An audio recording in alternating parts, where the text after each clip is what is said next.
Saya Muhammad Khairul Nizam bin Abdul Ghani selaku pengarah program seminar Hati Menuju Allah mengucapkan selamat datang kepada tuan-puan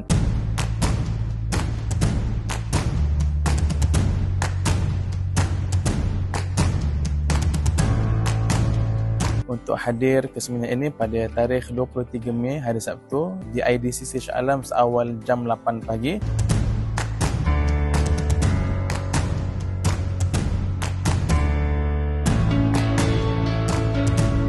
Moga-moga dengan kehadiran tuan-puan memberikan kepada kita semuanya ilmu yang bermanfaat dan diberikan kelebihan-kelebihan bagi mereka yang hadir majlis ilmu, insya-Allah.